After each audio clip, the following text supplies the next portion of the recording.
ಕಲ್ಪವೃಕ್ಷ ಅಂತ ಹೇಳಿದ ಕೂಡಲೇ ನಮ್ಮೆಲ್ಲರ ಮನಸ್ಸಿಗೆ ಬರುವಂಥದ್ದು ತೆಂಗಿನ ಮರ ಅಲ್ವಾ? ವಾಡಿಕೆಯಲ್ಲಿ ತೆಂಗಿನ ಮರವನ್ನು ಕಲ್ಪವೃಕ್ಷ ಅಂತ ಹೇಳಿ ಕರೆಯುವಂಥದ್ದು ಸತ್ಯ. ಆದರೆ ಕಲ್ಪವೃಕ್ಷ ಅಂತ ಹೇಳಿದರೆ ಅದು ಕೇವಲ ತೆಂಗಿನ ಮರ ಅಲ್ಲ. ಕಲ್ಪವೃಕ್ಷ ಅಂತ ಹೇಳಿದರೆ ನಾವು ಬೇಡಿದ್ದನ್ನು ಕೊಡುವಂತಹ ಮರ ಅಂತ ಹೇಳುವಂತಹ ಅರ್ಥ. ಅಂದರೆ ಅದೊಂದು ಬೇರೆಯೇ ದೈವಿ ಶಕ್ತಿಯನ್ನು ಹೊಂದಿರುವಂತಹ ಮರ. ಆ ಮರದ ಕೆಳಗಡೆ ನಿಂತ್ಕೊಂಡು ನಾವು ಏನನ್ನೇ ಬೇಡಿದ್ರೂ ಅದು ನಮಗೆ ಸಿಗ್ತದೆ ಅಂತ ಹೇಳುವಂಥದ್ದು ಆಧ್ಯಾತ್ಮಿಕವಾಗಿರುವಂತಹ ನಂಬಿಕೆ. ತೆಂಗಿನ ಮರದ ಎಲ್ಲ ವಸ್ತುಗಳು ನಮ್ಮ ಉಪಯೋಗಕ್ಕೆ ಬರುವ ಕಾರಣದಿಂದಲೇ ಏನೋ ಇರ್ಬೋದು, ಅದನ್ನು ನಾವು ಕಲ್ಪವೃಕ್ಷ ಅಂತ ಹೇಳಿ ಕರೀಲಿಕ್ಕೆ ಪ್ರಾರಂಭ ಮಾಡಿದ್ವಿ. ಹಾಗಾದರೆ ಕಲ್ಪವೃಕ್ಷ ಅಂತ ಹೇಳಿದರೆ ಏನು? ಅದು ಯಾವಾಗ ಎಲ್ಲಿ ಸೃಷ್ಟಿಯಾಯಿತು? ಈಗಲೂ ಆ ಮರ ಇದೆಯಾ? ಇದ್ರ ಬಗ್ಗೆ ಒಂದಷ್ಟು ರಿಸರ್ಚನ್ನು ಮಾಡಬೇಕಾದ್ರೆ ನಮಗೊಂದಷ್ಟು ವಿಚಾರಗಳು ಸಿಕ್ತು. ಆ ವಿಚಾರಗಳನ್ನು ನಿಮ್ಮೊಂದಿಗೆ ಹಂಚಿಕೊಳ್ಳುವಂತಹ ಒಂದು ವಿಡಿಯೋ.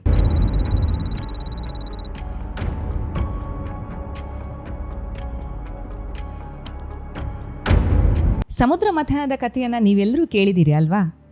ಯಾರಾದರೂ ಕೇಳಲಿಲ್ಲ ಅಂತಾದರೆ ನಮ್ಮ ಚಾನಲ್ನ ಹಳೆ ವಿಡಿಯೋಗಳನ್ನು ಒಂದ್ಸಲ ನೋಡ್ಕೊಂಡು ಬನ್ನಿ. ಅದರಲ್ಲಿ ಸಮುದ್ರ ಮಥನದ್ದೇ ಒಂದು ವಿಡಿಯೋವನ್ನು ನಾವು ಮಾಡಿರ್ತೇವೆ. ಸಮುದ್ರ ಮಥನದಲ್ಲಿ ಒಟ್ಟು 14 ವಸ್ತುಗಳು ಉತ್ಪತ್ತಿಯಾಗ್ತದೆ. ಅದರಲ್ಲಿ ಕಲ್ಪವೃಕ್ಷ ಕೂಡ ಒಂದು. ಕಲ್ಪವೃಕ್ಷ ಅಂತ ಹೇಳಿದರೆ ವರಗಳನ್ನು ನೀಡುವಂತಹ ಒಂದು ದೈವಿಕ ಮರ ಆದ ಕಾರಣ ಅದನ್ನು ದೇವಲೋಕಕ್ಕೆ ನೀಡಲಾಯಿತು ಅಂತ ಹೇಳುವಂತಹ ಉಲ್ಲೇಖ ಇದೆ. ಇನ್ನೊಂದಷ್ಟು ಮಾಹಿತಿಗಳ ಪ್ರಕಾರ ಕಲ್ಪವೃಕ್ಷ ಅಂತ ಹೇಳಿದರೆ ಕೇವಲ ಒಂದು ಮರ ಅಲ್ಲ, 5 ಬೇರೆ ಬೇರೆ ಜಾತಿಯ ಮರಗಳನ್ನು ಒಟ್ಟಾಗಿ ಕಲ್ಪವೃಕ್ಷ ಅಂತ ಹೇಳಿ ಕರೆಯಲಾಗ್ತದೆ ಅಂತ ಹೇಳ್ತಾರೆ. ಅದು ಯಾವುದು ಅಂತ ನೋಡ್ತಾ ಹೋದರೆ ಪಾರಿಜಾತ, ಸಂತಾನ, ಮಂದಾರ, ಕಲ್ಪವೃಕ್ಷ ಹಾಗೂ ಹರಿಚಂದನ. ಇನ್ನೊಂದಷ್ಟು ಉಲ್ಲೇಖಗಳ ಪ್ರಕಾರ ಆಲದ ಮರವನ್ನು ಕೂಡ ಕಲ್ಪವೃಕ್ಷ ಅಂತ ಹೇಳಿ ಕರೆಯಲಾಗ್ತದೆ. ಈ ಎಲ್ಲಾ ಮರಗಳು ಮನುಷ್ಯನ ಜೀವನಕ್ಕೆ ಒಂದಲ್ಲ ಒಂದು ರೀತಿಯಲ್ಲಿ ಬಹಳ ಉಪಯುಕ್ತವಾದಂತಹ ಮರಗಳು. ಅದು ಹೇಗೆ ಉಪಯೋಗ ಆಗ್ತದೆ ಅಂತ ಹೇಳ್ತೇವೆ ನೋಡಿ. ಈ ಕಲ್ಪವೃಕ್ಷದ ಮರಗಳು ಹಿಂದೂ ಧರ್ಮದ ಪ್ರಕಾರ ಅತ್ಯಂತ ಶ್ರೇಷ್ಠವಾದಂತಹ ಮರ. ಅದೇ ರೀತಿ ಜೈನ ಧರ್ಮದಲ್ಲಿ ಹಾಗೂ ಬೌದ್ಧ ಧರ್ಮದಲ್ಲೂ ಈ ಕಲ್ಪವೃಕ್ಷದ ಮರಕ್ಕೆ ಅಪಾರವಾದಂತಹ ಗೌರವ ಇದೆ, ಜೊತೆಗೆ ಆರಾಧನೆಯೂ ನಡೀತದೆ. ಹಿಂದೂ ಧರ್ಮದಂತೆ ಜೈನ ಧರ್ಮದಲ್ಲೂ ಕೂಡ ಈ ಮರವನ್ನ ವರಗಳನ್ನು ನೀಡುವಂತಹ ಮರ ಅಂತ ಹೇಳಿಯೇ ನಂಬ್ತಾರೆ. ಈ ಪ್ರಪಂಚ ಆರಂಭಗೊಳ್ಬೇಕಾದ್ರೆ ಮತ್ತದು ಮುಂದುವರಿಬೇಕಾದ್ರೆ ಬಟ್ಟೆ, ಪಾತ್ರೆ, ಆಹಾರ, ಸುಮಧುರವಾದಂತಹ ರಾಗ, ಸುಗಂಧಭರಿತವಾದಂತಹ ಹೂವು, ಬೆಳಕು, ಹೀಗೆ 10 ವಿಧವಾದಂತಹ ಒಂದು ವರಗಳನ್ನು ಈ ಕಲ್ಪವೃಕ್ಷವೇ ನೀಡಿತ್ತು ಅಂತ ಹೇಳಿ ನಂಬ್ತಾರೆ. ಬೌದ್ಧ ಧರ್ಮದಲ್ಲಿ ಕೂಡ ಈ ಕಲ್ಪವೃಕ್ಷಕ್ಕೆ ವಿಶೇಷವಾದಂತಹ ಸ್ಥಾನ ಇದೆ. ಇಲ್ಲಿ ಕಲ್ಪವೃಕ್ಷದ ಆಕೃತಿಯನ್ನ ಒಂದು ಫ್ಲವರ್ನ ವಾಸ್ನ ಮೇಲೆ ಇಟ್ಟಿರುವಂತಹ ಒಂದು ಚಿಹ್ನೆಯನ್ನ ವಿಶೇಷವಾದಂತಹ ಶುಭ ಸೂಚಕ ಅಂತ ಹೇಳಿ ನಂಬಲಾಗ್ತದೆ. ಮಯನ್ಮಾರ್ನಲ್ಲಿ ಬೌದ್ಧರು ಕಲ್ಪವೃಕ್ಷವನ್ನ ಪೂಜಿಸುವಂತಹ ಒಂದು ದಿನವನ್ನ ಹಬ್ಬವನ್ನಾಗಿ ಆಚರಿಸ್ತಾರೆ. ಕಥಿನ ಅಂತ ಹೇಳಿ ಕರೆಯುವಂತಹ ಈ ಹಬ್ಬದ ದಿನ ಬೌದ್ಧ ಸನ್ಯಾಸಿಗಳಿಗೆ ಈ ಕಲ್ಪವೃಕ್ಷದ ಆಕೃತಿಯನ್ನು ಹೋಲುವಂತಹ ಸಣ್ಣ ಸಣ್ಣ ಉಡುಗೊರೆಗಳನ್ನು ನೀಡ್ತಾರೆ. ಭಾರತದ ವಿವಿಧ ರಾಜ್ಯಗಳಲ್ಲಿ ಕೆಲವೊಂದಷ್ಟು ಮರಗಳನ್ನು ಕಲ್ಪವೃಕ್ಷ ಅಂತ ಹೇಳಿ ಕರೀತಾರೆ. ಅದು ಯಾವುದೆಲ್ಲ ಅಂತ ಒಂದ್ಸಲ ನೋಡ್ಕೊಂಡು ಬರುವ. ಮೊದಲನೇದ್ದು ಮಹುವಾ ಮರ.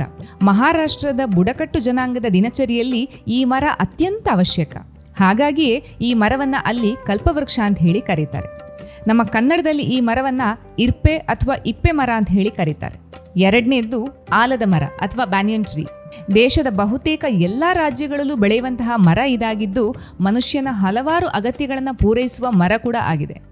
ಇದನ್ನ ಎಲ್ಲಾ ಕಡೆ ಕಲ್ಪವೃಕ್ಷ ಅಂತ ಹೇಳಿ ಕರೀತಾರೆ. ಮೂರನೇದ್ದು ಕೋಕೋನಟ್ ಟ್ರೀ ಅಥವಾ ತೆಂಗಿನ ಮರ. ಈ ಮರದ ವಿಶೇಷ ಅಂತ ಹೇಳಿದ್ರೆ ಮರದ ಯಾವುದೇ ಉತ್ಪನ್ನದಲ್ಲೂ ವೇಸ್ಟ್ ಅಂತ ಹೇಳಿ ಇಲ್ಲ. ತೆಂಗಿನ ನೀರು ಕುಡಿಲಿಕ್ಕೆ ಉಪಯೋಗ ಆದರೆ ಸಿಪ್ಪೆ ಹಗ್ಗ ಮಾಡಲಿಕ್ಕೆ ಉಪಯೋಗ ಆಗ್ತದೆ ಅಥವಾ ಸಾವಯವ ಗೊಬ್ಬರವಾಗಿ ಉಪಯೋಗ ಆಗ್ತದೆ. ತೆಂಗಿನ ಗರಿ ಉರುವಲಾಗಿ ಅಥವಾ ಪೊರಕೆಯಾಗಿ ಉಪಯೋಗ ಆದರೆ ತೆಂಗಿನಕಾಯಿ ಅಡುಗೆಗೆ ಅಥವಾ ಕೊಬ್ಬರಿಯಿಂದ ಎಣ್ಣೆ, ಚಾಪೆ, ಮನೆಯ ಚಾವಣಿಗೆ, ಸತ್ತ ತೆಂಗಿನ ಮರದಿಂದ ಮನೆಯ ಚಾವಣಿಗೆ ಬಳಸಬಹುದಾದಂತಹ ಮರದ ತಯಾರಿ, ಹೀಗೆ ಇನ್ನೂ ಹಲವಾರು ಉಪಯೋಗ ಇರೋದ್ರಿಂದ ಇದನ್ನು ವಿಶೇಷವಾದಂತಹ ಕಲ್ಪವೃಕ್ಷ ಅಂತ ಹೇಳಿ ಕರೆಯಲಾಗ್ತದೆ. ನಾಲ್ಕನೇದ್ದು ಅಶ್ವತ್ಥ ಮರ. ಧಾರ್ಮಿಕ ನಂಬಿಕೆಯನ್ನು ಒಳಗೊಂಡಂತಹ ಮರ ಇದಾಗಿದ್ದು ಬ್ರಹ್ಮ, ವಿಷ್ಣು, ಮಹೇಶ್ವರ 3 ದೇವರು ಕೂಡ ಈ ಮರದಲ್ಲಿ ನೆಲೆಸಿದ್ದಾರೆ ಅಂತ ಹೇಳುವಂಥದ್ದು ಧಾರ್ಮಿಕ ನಂಬಿಕೆ. ಇದೊಂದು ವಿಶೇಷ ಮರವಾಗಿದ್ದು ಇದನ್ನ ಕಲ್ಪವೃಕ್ಷ ಅಂತ ಹೇಳಿ ಕರೆಯಲಾಗ್ತದೆ. ಐದನೇದ್ದು ಶಮಿ ವೃಕ್ಷ. ರಾಜಸ್ಥಾನದ ಮರುಭೂಮಿಗಳಲ್ಲಿ ಹೆಚ್ಚಾಗಿ ಬೆಳೆಯುವಂತಹ ಈ ಮರದ ಬೇರುಗಳು 17ರಿಂದ 25 ಮೀಟರ್ ಆಳಕ್ಕೆ ಹೋಗೋದ್ರಿಂದ ಇದಕ್ಕೆ ನೀರನ್ನ ಹಿಡಿದಿಟ್ಕೊಳ್ಳುವಂತಹ ಶಕ್ತಿ ಹೆಚ್ಚಾಗಿರುತ್ತದೆ. ಬರಗಾಲದಲ್ಲೂ ಸಹ ಈ ಮರ ಹಚ್ಚ ಹಸುರಾಗಿ ಸೊಂಪಾಗಿ ಬೆಳೆದಿರೋದ್ರಿಂದ ಈ ಮರದ ಎಲೆಗಳು ಎಷ್ಟೋ ಕಾಡು ಪ್ರಾಣಿಗಳಿಗೆ ಬರಗಾಲದಲ್ಲಿ ಆಹಾರವನ್ನು ನೀಡುವಂತಹ ಕಾರಣದಿಂದ ಈ ಮರವನ್ನ ಅಲ್ಲಿ ಕಲ್ಪವೃಕ್ಷ ಅಂತ ಹೇಳಿ ಕರೀತಾರೆ. ಆರನೇದ್ದು ಚ್ಯೂರ್ ಟ್ರೀ ಅಥವಾ ಬೆಣ್ಣೆ ಮರ. 500ರಿಂದ 1,000 ಮೀಟರ್ ಎತ್ತರದ ಹಿಮಾಲಯದ ಬೆಟ್ಟಗಳಲ್ಲಿ ಬೆಳೆಯುವಂತಹ ಈ ಮರ ಬಹಳ ದಟ್ಟವಾಗಿ ಬೆಳೆದು ಇದರಲ್ಲಿ ಪ್ರಾಕೃತಿಕವಾಗಿ ಜೇನು ಸಿಗ್ತದೆ. ಅಲ್ಲಿ ಈ ಮರವನ್ನ ಕಲ್ಪವೃಕ್ಷ ಅಂತ ಹೇಳಿ ಕರೀತಾರೆ. 7ನೇದ್ದು ಮಲ್ಬೇರಿ ಅಥವಾ ಹಿಪ್ಪುನೇರಳೆಯ ಮರ. ಉತ್ತರಾಖಂಡ್ನಲ್ಲಿ ಈ ಮರವನ್ನ ಕಲ್ಪವೃಕ್ಷ ಅಂತ ಹೇಳಿ ಕರೀತಾರೆ. ಯಾಕೆ ಅಂತ ಹೇಳಿದ್ರೆ 2400 ವರ್ಷ ಹಳೆಯ ಹಿಪ್ಪುನೇರಳೆಯ ಮರ ಈಗಲೂ ಅಲ್ಲಿದೆ. 8ನೇ ಶತಮಾನದಲ್ಲಿ ಆದಿಶಂಕರಾಚಾರ್ಯರು ಇದೇ ಮರದ ಕೆಳಗಡೆ ಕೂತು ತಪಸ್ಸನ್ನ ಮಾಡಿ ಅವರಿಗೆ ಶಿವಶಕ್ತಿ ಒಲ್ದಂತಹ ಜಾಗ ಇದು ಅಂತ ಹೇಳ್ತಾರೆ. ಇದೇ ಪ್ರದೇಶದಲ್ಲಿ ಆದಿಶಂಕರಾಚಾರ್ಯರು ಅವರ ಪ್ರಥಮ ಮಠವನ್ನ ಸ್ಥಾಪಿಸಿದ್ರು. ಆದ್ರಿಂದ ಈ ನಗರವನ್ನ ಈಗ ಜ್ಯೋತಿರ್ಮಠ ಅಥವಾ ಜೋಶಿ ಮಠ ಅಂತ ಹೇಳಿ ಕರೀತಾರೆ. ವೇದವ್ಯಾಸ ಮುನಿಗಳು ಹಾಗೂ ದುರ್ವಾಸ ಮುನಿಗಳು ಸಹ ಇದೇ ಮರದ ಪಕ್ಕದಲ್ಲಿರುವಂತಹ ಒಂದು ಗುಹೆಯಲ್ಲಿ ಹಲವಾರು ವರ್ಷಗಳ ಕಾಲ ವಾಸವಾಗಿದ್ರು. ಅವರು ಅಲ್ಲೇ ತಪಸ್ಸನ್ನ ಮಾಡಿದ್ರು ಅಂತ ಹೇಳುವಂತಹ ನಂಬಿಕೆಯೂ ಇದೆ. ಹಾಗಾಗಿ ಆ ಪ್ರದೇಶದಲ್ಲಿ ಈ ಮರವನ್ನ ಕಲ್ಪವೃಕ್ಷ ಅಂತ ಹೇಳಿ ಕರೀತಾರೆ. ಮುಂದೆ 8ನೇದ್ದು ಅಜ್ಮೇರ್ನಲ್ಲಿ 2 ಅವಳಿ ಅಶ್ವತ್ಥ ಮರಗಳನ್ನ ಕಲ್ಪವೃಕ್ಷ ಅಂತ ಹೇಳಿ ಕರೀತಾರೆ. 9ನೇದ್ದು ಹೀನು. ಜಾರ್ಖಂಡ್ನಲ್ಲಿ ಹೀನು ಅಂತ ಹೇಳಿ ಕರೆಯುವಂತಹ 3 ಮರಗಳನ್ನ ಕಲ್ಪವೃಕ್ಷ ಅಂತ ಹೇಳಿ ಕರೆಯಲಾಗ್ತದೆ. ಕಲ್ಪವೃಕ್ಷ ಅಂತ ಹೇಳಿದ್ರೆ ಬೇಡಿದ್ದನ್ನ ಕೊಡುವಂತಹ ಮರ ಅಂತ ಹೇಳುವಂತಹ ವ್ಯಾಖ್ಯಾನವನ್ನ ಮತ್ತಷ್ಟು ವಿಶ್ಲೇಷಣೆ ಮಾಡ್ತಾ ಹೋದ ಹಾಗೆ ಮರಗಿಡಗಳು ಮನುಷ್ಯನ ಹಾಗೂ ಪ್ರಕೃತಿಯ ಅವಿಭಾಜ್ಯ ಅಂಗ. ಮರಗಿಡಗಳು ಇಲ್ಲ ಅಂತಾದರೆ ಜೀವ ಸಂಕುಲವೇ ಇಲ್ಲ ಅಂತ ಹೇಳುವಂಥದ್ದು ಸತ್ಯ.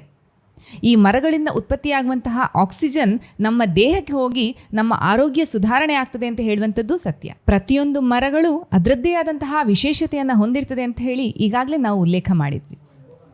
ಆ ಮರಗಳಿಂದ ಉತ್ಪತ್ತಿಯಾಗುವಂತಹ ಆಕ್ಸಿಜನ್ ನಮ್ಮ ಜೀವನಕ್ಕೆ ಅತ್ಯಗತ್ಯ. ಅಶ್ವತ್ಥ ಮರದ ಉದಾಹರಣೆಯನ್ನು ನೋಡಬೇಕಾದ್ರೆ ಅಶ್ವತ್ಥ ಮರ ಬೇರೆ ಎಲ್ಲ ಮರಗಳಿಂದ 1,000 ಪಟ್ಟು ಹೆಚ್ಚು ಆಕ್ಸಿಜನನ್ನು ಬಿಡುಗಡೆ ಮಾಡುವಂತಹ ಮರ. ಅದಕ್ಕಾಗಿಯೇ ನಮ್ಮ ಪೂರ್ವಜರು ಅಶ್ವತ್ಥ ಮರಕ್ಕೆ ಪೂಜೆಯನ್ನು ಮಾಡಿ ಅದಕ್ಕೆ ಪ್ರದಕ್ಷಿಣೆಯನ್ನು ಮಾಡಿದರೆ ನಮ್ಮ ಆರೋಗ್ಯ ಸುಧಾರಣೆ ಆಗ್ತದೆ, ನಮಗೆ ಒಳ್ಳೆಯದಾಗ್ತದೆ ಅಂತ ಹೇಳಿದರು.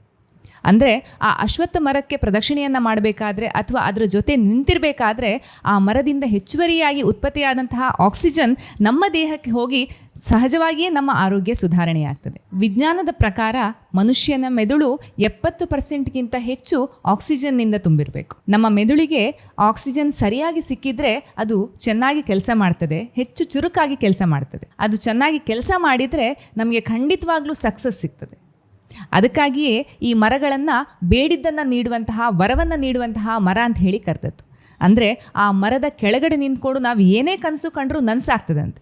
ಯಾಕೆಂತ ಹೇಳಿದರೆ ನಮ್ಮ ಆರೋಗ್ಯ ಅದಕ್ಕೆ ಪೂರಕವಾಗಿರ್ತದೆ, ನಾವು ಹೆಚ್ಚು ಹೆಚ್ಚು ಕೆಲಸ ಮಾಡುವಂತೆ ಆರೋಗ್ಯವೂ ನಮಗೆ ಸಹಕರಿಸ್ತದೆ ಅಂತ ಹೇಳುವಂತಹ ಕಾರಣದಿಂದ.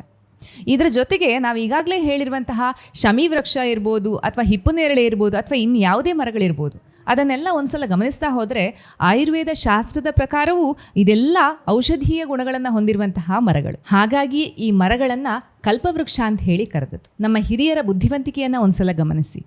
ಅವರು ಮುಂದೊಂದಿನ ಯಾವತ್ತಾದರೂ ದುರಾಸೆಯಿಂದಲೋ ಅಥವಾ ಇನ್ಯಾವುದಾದ್ರೂ ಕಾರಣದಿಂದ ಈ ಮರಗಳನ್ನು ಮನುಷ್ಯ ಕಡಿತಾನೆ ಅಂತ ಹೇಳುವ ಕಾರಣದಿಂದಲೋ ಅಥವಾ ದೈವಿಕ ಭಾವನೆಯಿಂದಾದರೂ ಸರಿ ಈ ಮರಗಳನ್ನು ಬೆಳೆಸಿ ಪೋಷಿಸಲಿ ಅಂತ ಹೇಳುವ ಕಾರಣದಿಂದಲೂ ಈ ಮರಗಳನ್ನು ಕಲ್ಪವೃಕ್ಷ ಅಂತ ಹೇಳಿ ಕರೆದು ಆ ಮರದ ಜೊತೆಗೆ ದೈವಿಕ ಭಾವನೆಯನ್ನು ಜೋಡಿಸ್ತಾರೆ. ಮರಗಳನ್ನು ದೇವರು ಅಂತ ಹೇಳಿ ಬೆಳೆಸಿ ಪೋಷಿಸಿದರೆ ಅದರಿಂದ ನಮಗೆ ಲಾಭವೇ ಹೊರತು ನಷ್ಟವಂತೂ ಖಂಡಿತ ಇಲ್ಲ ಅಂತ ಹೇಳುವಂಥದ್ದು ನಮ್ಮ ಹಿರಿಯರ ಭಾವನೆ. ವಾಸ್ತವವಾಗಿ ಅದು ಸತ್ಯ. ಮರಗಳಿದ್ರೆ ಮಾತ್ರ ನಮಗೆ ಶುದ್ಧವಾದಂತಹ ಗಾಳಿ, ಮಳೆ. ಆ ಶುದ್ಧವಾದಂತಹ ಗಾಳಿ, ಮಳೆ ಇದ್ದರೆ ಬೆಳೆ ಇದ್ದರೆ ಮಾತ್ರ ನಾವು ನೀವು ಎಲ್ಲರೂ. ಹಾಗಾಗಿ ನಮ್ಮ ಸುತ್ತಮುತ್ತ ಇರುವಂತಹ ಎಲ್ಲ ಗಿಡ, ಮರ, ಬಳ್ಳಿ ಎಲ್ಲವೂ ನಮಗೆ ಕಲ್ಪವೃಕ್ಷವೇ ಆಗಲಿ. ಕ್ಷಣ ಕ್ಷಣಕ್ಕೂ ನಮಗೆ ಪ್ರಾಣವಾಯುವನ್ನು ನೀಡ್ತಾ ಇರುವಂತಹ ಈ ಹಸಿರನ್ನು ಉಳಿಸಿ ಬೆಳೆಸುವಂಥದ್ದು ನಮ್ಮ ಎಲ್ಲರ ಜವಾಬ್ದಾರಿ ಅಂತ ಹೇಳ್ತಾ ಮುಂದೆ ಇನ್ನೊಂದು ಇಂಟ್ರೆಸ್ಟಿಂಗ್ ವಿಷಯವನ್ನು ನಿಮ್ಮೊಂದಿಗೆ ಹಂಚ್ಕೊಳ್ಳಿಕ್ಕೆ ಬರ್ತೇವೆ ಟೀಮ್ ಅನರ್ಥಿಂಗ್ ಅನ್ವೇಷಣೆಯಲ್ಲಿ. ಈ ವಿಡಿಯೋ ನಿಮಗೆ ಇಷ್ಟ ಆಗಿದ್ದಲ್ಲಿ please like, share and subscribe.